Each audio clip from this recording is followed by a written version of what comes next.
আজ যেই ভিডিওটা তোমরা দেখছো এটা ছিল ধানতেরাসের দিন সন্ধেবেলার ভিডিও। তো এই দিন সন্ধেবেলায় আমি সুন্দর করে ফুল টুল দিয়ে ভগবানের সামনেটা সাজিয়েছিলাম।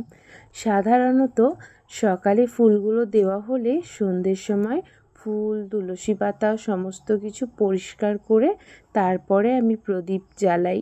কিন্তু আজকে যেহেতু আমি ফুলগুলো নিয়ে এসেছিলাম বিকেলেতে, তো সেই জন্য আজকে ভগবানের কাছে ফুল অর্পণ করেছিলাম। কারণ সকালের বাসি ফুল তো সন্ধ্যের সময় ভগবানের চরণে রাখতে নেই, তো সেই জন্য সকালের ফুলগুলো আমি পরিষ্কার করে দেওয়ার পরেই দীপদান করে থাকি। তো আজকে যেহেতু দোকান থেকে আমি টাটকা ফুলই নিয়ে এসেছি কিনে, তো সেই জন্য সেই ফুলগুলো ভগবানের সামনে অর্পণ করেছি। আর ধনতেরাসের শুভ সময় তো শুরু হয়েই গেছিলো দুপুর থেকেই। তো দুপুরবেলায় গিয়েই আমি ফুল এইসব জিনিসগুলো নিয়ে এসেছিলাম। তো আর কেনাকাটির জন্য যে শুভ সময়টা সেটা সন্ধ্যে থেকেই শুরু হচ্ছিল। আর এই সন্ধ্যের সময় যেহেতু আমার 7টার পর থেকে দীপদান থাকে, তারপরে আমি আমার বাইরে বেরিয়ে গিয়ে জিনিসপত্রগুলো কেনা আমার পক্ষে সম্ভব ছিল না ওই সময়টার মধ্যে। তো সেই জন্য আর আমি যেতে পারিনি। এর আগে যখন চেন্নাই থাকতাম, সন্ধেবেলায় বেরানোটা কোনো ব্যাপারই ছিল না, কারণ ওখানে সব সময় বাড়ি থেকে বেরিয়েই সামনেই মার্কেট ছিল, আর সব জায়গায় লাইট জ্বলতো, কোনো অসুবিধে ছিল না। কখনো আমি একা না হলে পেখমের পাপার সাথে গিয়ে রূপোর কয়েন বা কোনো বাসনপত্র এইসব কিছু কিনে আনতাম, তো ঠাকুর বাসনারে।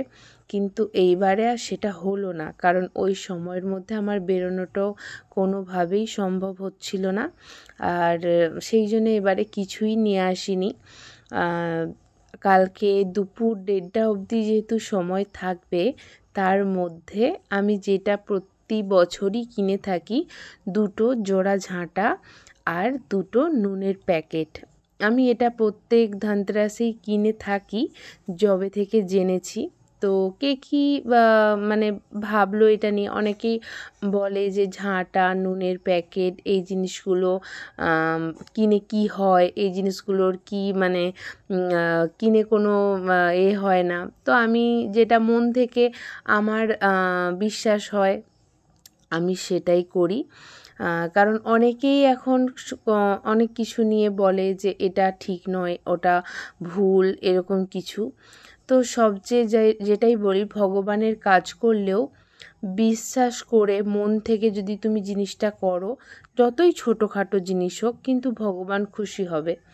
আর তুমি যদি মন থেকে না করে শুধুমাত্র দেখাবার জন্যে করে থাকো, সেই জিনিসগুলোতে কিন্তু কাজ হয় না। এটা আমার মন থেকে আসে। আমি যতটুকু পারি, আমার যতটুকু করতে পারি, আমি সেইভাবেই করার চেষ্টা করি প্রত্যেকবারই। তো আমি এই দুটো জিনিস কিছু কিনি আর নাই কিনি, এই দুটো জিনিস প্রত্যেকবারেই আমি কিনে থাকি। আর নুনের প্যাকেটটা যে কিনে থাকি না, সেই নুনের প্যাকেটটা কিন্তু আমরা খাওয়ার জন্য কিনি না। ওই নুনের প্যাকেটটা দিয়ে একটু অল্প অল্প করে নিয়ে প্রত্যেকদিন যেমন ঘর মোছা হয়, ঘর মোছার জলে ওই নুনটা একটু অল্প করে দিয়ে তবে ঘরটা মুছি। আর আমি কিন্তু নুনের প্যাকেট বলতে সিন্দুক নুনের প্যাকেটটাই কিনে নিয়ে আসি। তো ছোটো ছোটো প্যাকেটগুলো হয়, সেই কারণেই আমি 2টো প্যাকেট কিনে নিয়ে আসি, যাতে সারা বছর আমার ওই নুনের প্যাকেটটা চলে যায়। আর ঝাঁটা যে কিনি, এটা এই ধনতেরাসের দিনকে আমি 2টো কিনে নিয়ে আসি, আর সারা বছর আর আমার কিনতে হয় না। ওই যে 2টো ঝাঁটা থাকে, আমার ওই 2টো ঝাঁটাই আমার বছরের মধ্যে কাজে লেগে যায়। যেহেতু নারকেল ঝাঁটাগুলো আমি ওখানেও থাকাকালীন কিনতাম, আমার ঝাঁটাতে খুবই কাজে লাগতো। আর এখানেও আসার পর বাড়ির ভেতর ঝাড়ুগুলো লাগলেও ওই ঝাঁটা দিয়ে কিন্তু বাইরেটা পরিষ্কার করতে হয়, ছাদটা পরিষ্কার করতে হয় বাড়ির। তো সেই জন্য এটাও একটা কারণ যে এই দিনকেই যেহেতু কিনলে মানা হয় শুভ, তো সেই জন্যেই আমি বছরের এই দিনটাতেই কিনে রাখি, যাতে আমার সারা বছর আর না কিনলেও চলে, আর লাগেও না, আর ওটাতেই আমার কাজ মিটে যায়। তো এটাও একটা কারণ। তো আমার কোনো তো খারাপ কিছু হচ্ছে না, যেটা আমার বাড়িতে লাগবে, কাজে লাগবে। যে অকাজের জিনিস কিনছি, যেটা কিনলে কোনো আমার বাড়ির ক্ষতি হবে সেটা না। আমার বাড়িতে ওই জিনিসটা কাজে লাগবে, যে কোনো দিন কেনার জায়গায় আমি ওই দিনটাতেই কিনছি। সেটাতে তো কোনো খারাপ কিছু হওয়ার নেই, ভালো কিছু হলে হবে।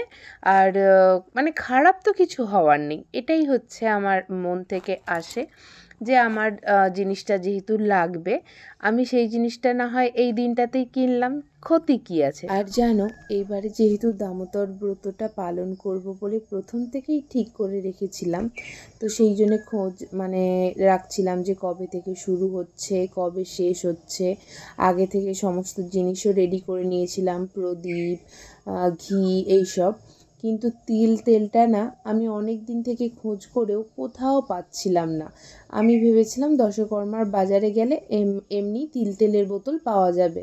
কিন্তু জানো, দুটো আমাদের এখানের বাজারে দুটো দশকর্মার দোকান আছে, সেখানে গিয়েও খোঁজ করলাম, কোথাও তেলটা পেলাম না।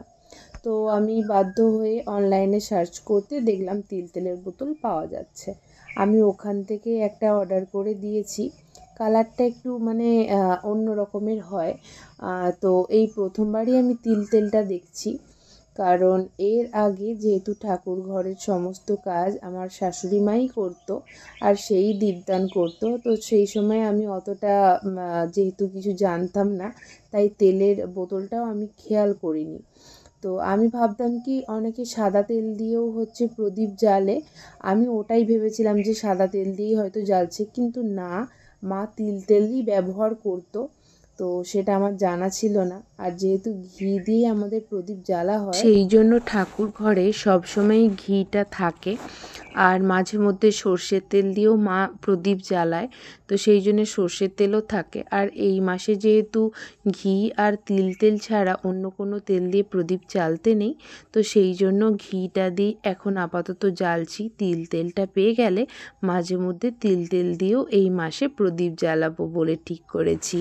তো এরকমই ছিল আমার ধনতেরাসের দিনের সন্ধেটা।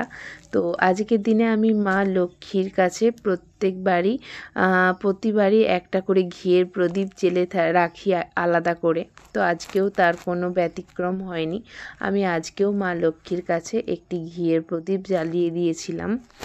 তো চলো, আজকের মতো ভিডিওটা এখানেই শেষ করছি। সবাই খুব ভালো থেকো আর আনন্দে থেকো। আজকের মতো সবাইকে টাটা।